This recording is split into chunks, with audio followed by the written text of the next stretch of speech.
The following podcast contains adults using adult language.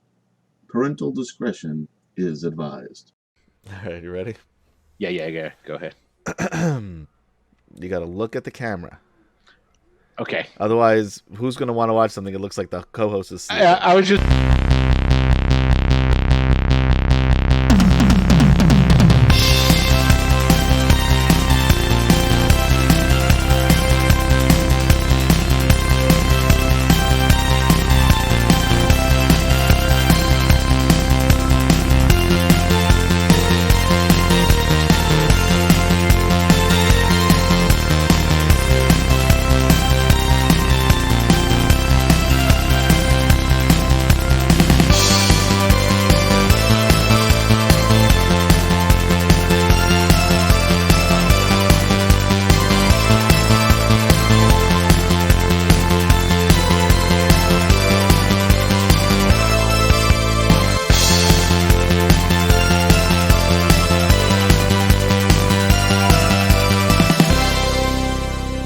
Hey, everybody, and welcome to another episode of The Down Roll. Do you like that? I don't know that I don't know. I don't know if I liked it or... You did. Down Roll. I liked it better the good. second time. So now I'm getting used to it. I don't know that you should ever do it again. No, it's official now. It's in everyone. It reminds me of... It's like a pickup line that works once. I'm going to use that to death. But it was almost the movement of, what was the kid in the Goonies? The Truffle Shuffle or something like that? The Truffle Shuffle? He pulled his shirt up and shook his belly. Well, I'm not saying that you didn't go all the way. I'm pretty sure that would definitely get this kicked off of Twitch. So I'm not going to do it. Fair enough. All right. Anyway, today we are going to talk about, is playing Raw a bad thing? And I'd say yes. I'd say that that's going to be uncomfortable. I'm waiting to see how you dance around this, or something that you could use. No, it's rules as written. Sir. Oh, what? Rules as written. Oh, that's what Raw stands for. Oh my. Yeah, a little bit different than what you thought. Yeah, I thought it had to do with chafing. No, you going to introduce us? Sure. Hey, everybody. I'm Adam. This is Will DM. I'm playing Raw tonight, so I'm a little off my game. It's amazing how certain words, you could just see certain words, and it totally throws Adam. He's like gone. He's like sidetracked for like 5-10 minutes easy. I mean, first you're talking about role playing, and now we're talking about being raw while doing it. I mean, the answer's in the question. There it is. I can't imagine it's just me. You know what's going to end up happening. Someday, some 10-year-old kid that doesn't know any better is going to watch it and go, "Hey, mommy." This is where... See, look. You know what? Let's take a moment here before we get into playing Raw. A lot of parents, and I'm a parent, you're a parent, it's difficult to have the quote-unquote talk, right? It is. Just put your kid in front of the down roll. We'll take care of that for you. Oh, I don't want that kind of responsibility. Oh, that's bad there. We'll get you to where you need to be. Yeah, eventually. All right, so what the hell is Raw? Rules as written. And basically what that means is everybody, when you're playing, okay, and everybody has had this. This is Dungeons and Dragons we're playing. Correct. Right? As you're playing Dungeons and Dragons. Got it. All right. Or not just Dungeons and Dragons, as you're playing a role-playing game. Okay. You'll find a tabletop role-playing game. Just want to make sure that I'm aligned here. You'll find where situations, the rules don't quite fit well. You know, even the way that they're written, it's kind of like there's always that, like there's like a gray area. It's like, well, I don't necessarily think that this is exactly what they were intending. Like when we were playing our Sunday game, and I used the Cube of Force, and it was the way that it was written was difficult to figure out when you pressed it, and you had what was it, a non-living matter? Correct. What did that mean? Yes. Did it mean that when I was going to who was I gonna? Oh, I was gonna your character, my character, and a third character. To help protect us from the undead. Yeah, we're stuck in we're gonna all fucking die too. I'll be safe at least until my charges run out of that cube. But I didn't know if I was able to grab the guy who was unconscious unless he was naked And because of the non-living matter, not because of my own issues with naked people, with nudists. And see, this is an example of this is the whole reason they have things like sage advice, because you've got these. Are you promoting something from somebody else's stream or something, or no? YouTube well, channel? I'm promoting something from Dungeons and Dragons themselves, Wizards of the Coast. Oh, Wizards of the Coast! If you'd like to be a sponsor, we would love to have you. Of course, yeah. And they have this thing where that's their little advice column, and it's like, okay, hey, it's like if I'm doing this and then I do that and then I double class into this and then can I, get 50? God, if anybody. If we ever do a audience participation, ask us a question thing, and that's the way you ask the question, we're going to shut this fucking thing down so fast. No, that would be awesome. Don't listen to Adam. But so basically what it means is that are the rules as they are written a good fit for whatever the situation is? Mm-hmm. Now, you have two camps in this, okay? You've got this is the way it's written, so that's the way it has to be. Yeah. Okay. And then you've got the camp of, well, let's kind of let's make a judgment call. What does the DM think about rules this? as intended? Rules as what's it called? I don't know. That's called Jesus Christ! You came up with this topic. We're talking about. You have to know. It's winging it. Rules is written. I'd say somebody put it up in chat, but this is recorded earlier, so we're never gonna. Well, guess what? When this airs, they'll put it up in chat. Yeah, but it's too late then. All right, I'm gonna look that up. You talk. We're gonna call it winging it. It's called DM's discretion, if you want to give it a label. And it's basically saying, okay, well, for our purposes, this is what we're going to do. And that's a large part of what the dungeon master's job is.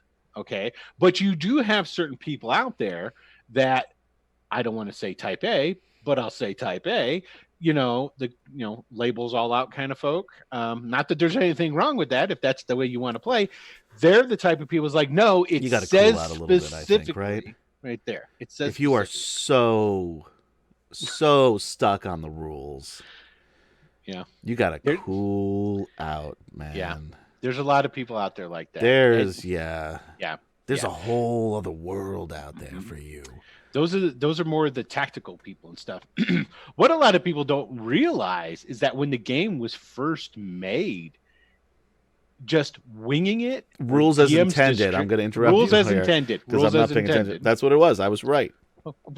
You should be asking me these goddamn questions. Yeah, I should.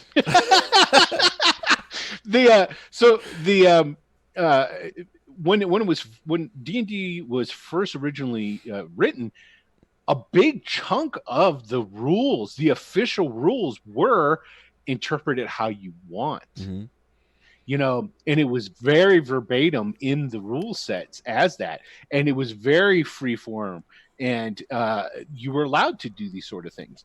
Now, as time progressed, and when Gygax released his advanced Dungeons and Dragons, then this is where you see the trying to get a rule for everything. Well, because his original rules were more of an outline than anything Correct. else. Yes, because that's what it was intended. They were intended to give you an outline to tell a story to an extent, even though they were all doing things very tactical in their the way they were playing, because it was very much like a war game when it was right. But they knew they wanted to do something other than that and evolve that war game into something else. Correct. That was the whole because otherwise they would have just played war games. But it was when the what the hell's Braunstein or whatever. Brown Bear. What do you see? Well, it was a war game that this is Dave Arneson, and the people that he gamed with. This one guy, he took a Napoleonic era like theme, and he played something with it in a town that was all role play. Sort of thing. And it was through that experimentation with doing that you get role playing coming out of that. Then Arneson takes it, and then Arneson takes the chainmail rules, and then he works with that, and so forth, and so on, and so on. So is it bad to play raw?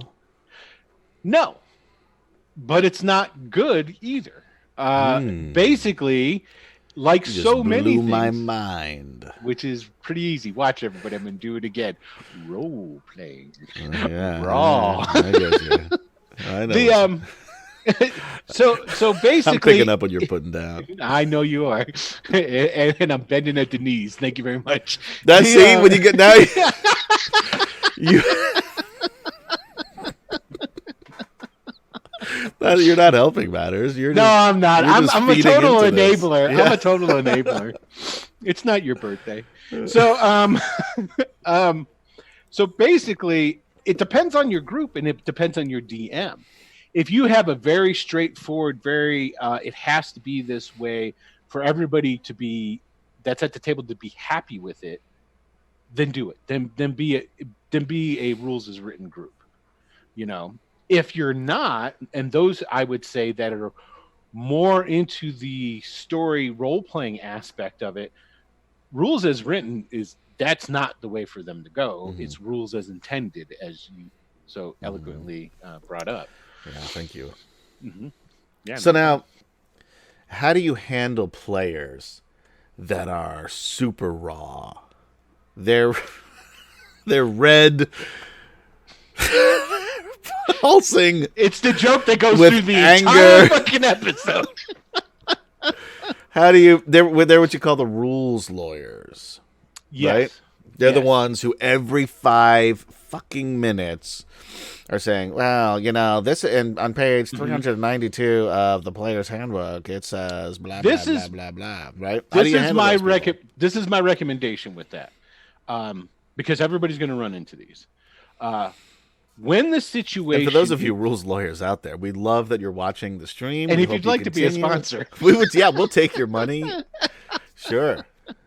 but if you have somebody that they are like the term, nobody likes to be called rules lawyer anyway. But let's just say if you're a player that prefers to have things go by the rules because it just makes more sense. Rules to you. lawyer is better than raw dick.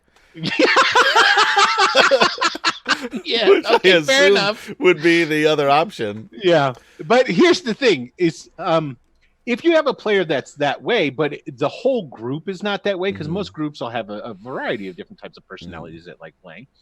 What you should do, in my opinion, and this is the way I try to handle it, is allow the rule lawyerness to be focused on decisions that affect their character. So like if the rules lawyer, because you'll hear this when something's going on, they'll pipe up with a situation that's affecting somebody else's character. And then what you say in that situation, if you are deeming it that that's not the way you're going to allow it to come about, and if you know too that that player is either one leaning towards not wanting it to be however the rules are being dictated, or you just don't I'm sorry, want I'm- it to be that way. I'm thinking of raw dick again. That was funny. It Sorry, is. you were saying? Yeah, but what you do is you say, well, if that happens with you, or in this circumstance, we're going to do this route. If they pipe up with, hey, this is the way the rules are, and it directly influences their character, that's when I take it into consideration. Mhm. And then that's when I would be, is that the way the rules say it? Okay, well, we're going to go with that. Okay. And then I try to have it that way so that it tries to keep them happy. They're not dictating, one, the flow of the game, or two, how things go for other characters. Okay. And that is, in my experience, the best way to handle it, unless your entire group is essentially definitely rules as written kind of group. Because if that's the case, then, well, whatever the rule is, then that's the rule. And if the rule as written is unclear, then that's when you go and you check things like sage advice. You know, we just recently, not too long ago, I was something to do with spiritual weapons. And I didn't think that spiritual weapons had the ability to, and I think this is what it was, To roll with advantage, right? Yeah, that to what be it was? affected by advantage, because I was going with now this would be rules as intended, Mhm. and this is the path I was taking, because they can't do tax Or of rules as opportunity. interpreted is probably Yeah. another good one.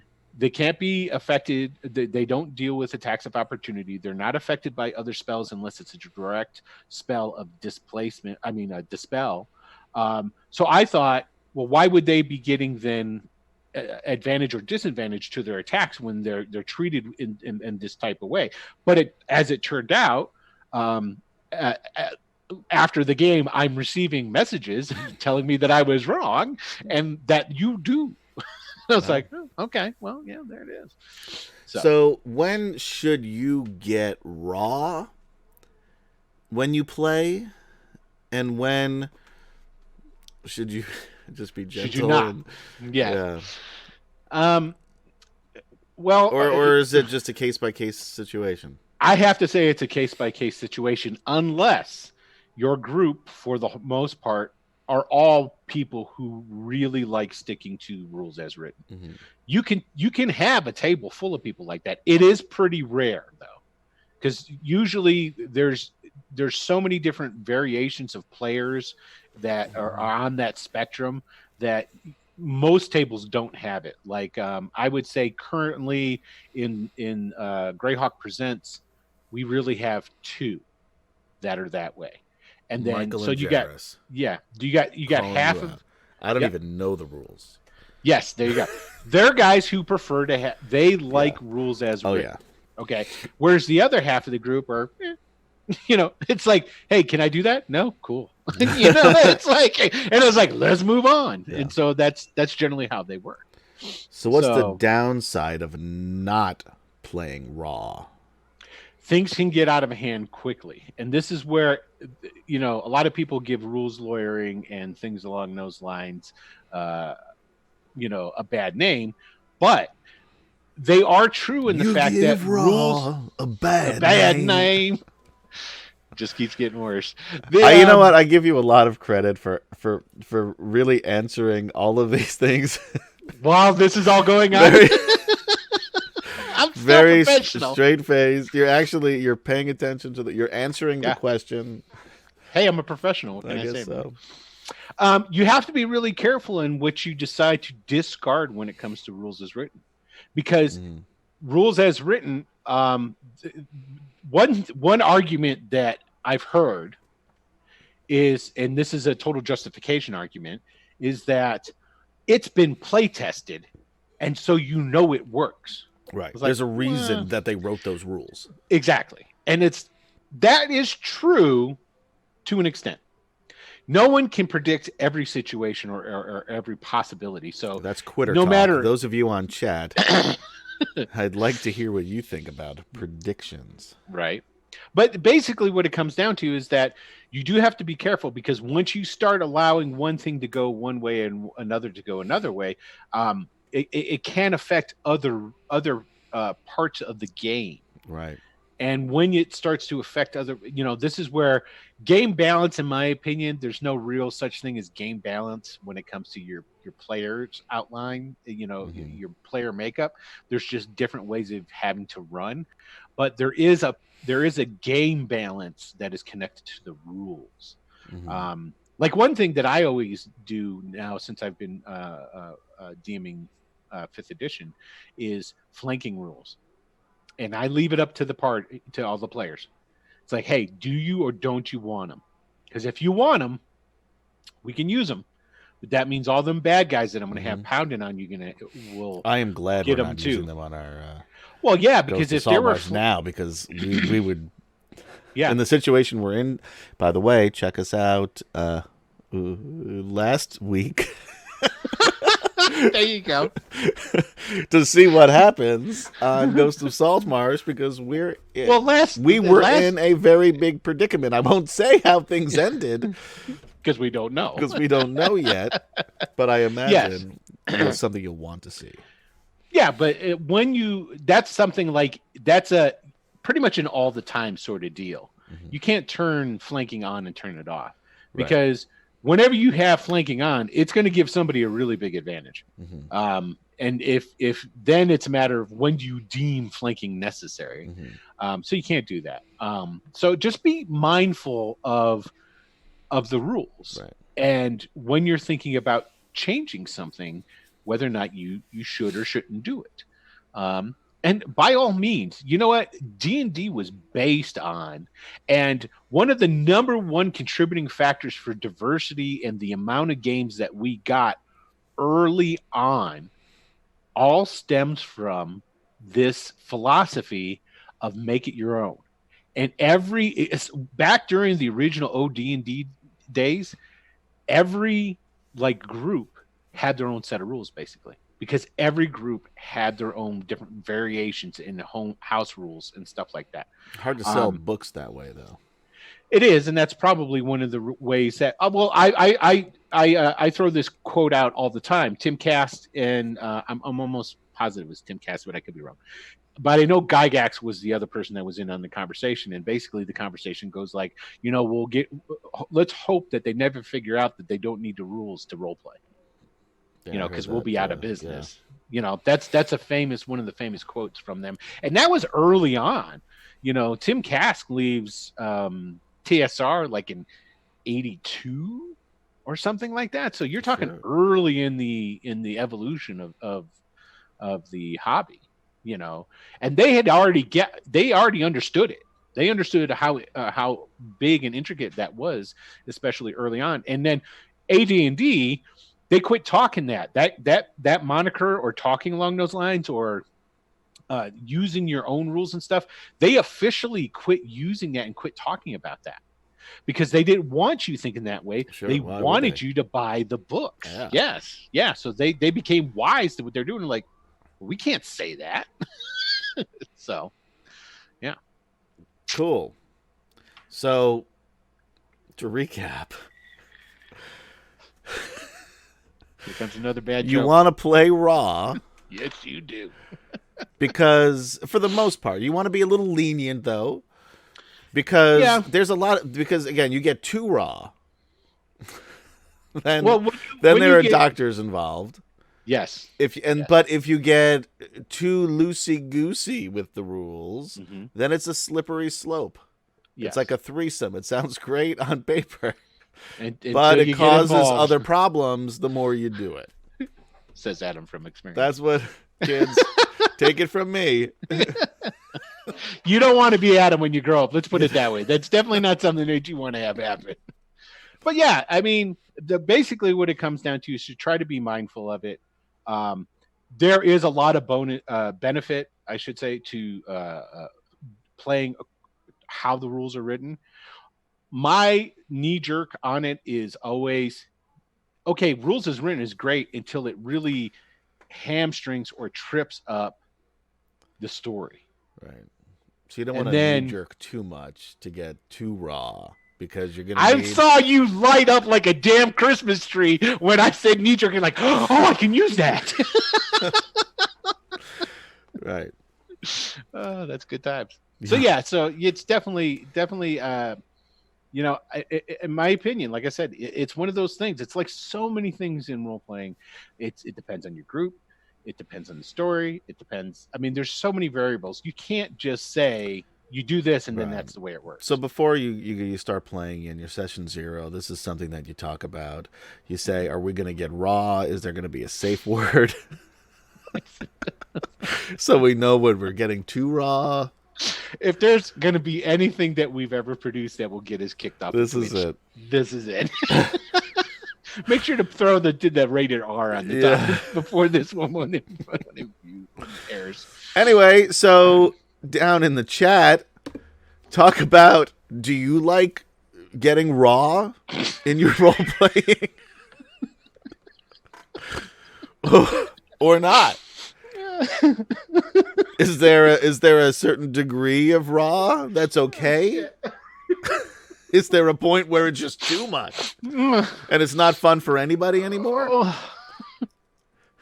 So for Will DM, I'm Adam, and this has been another and possibly our last episode of The Down Roll. All right. Check us out on other things. Yeah. Bye. Yeah. Bye.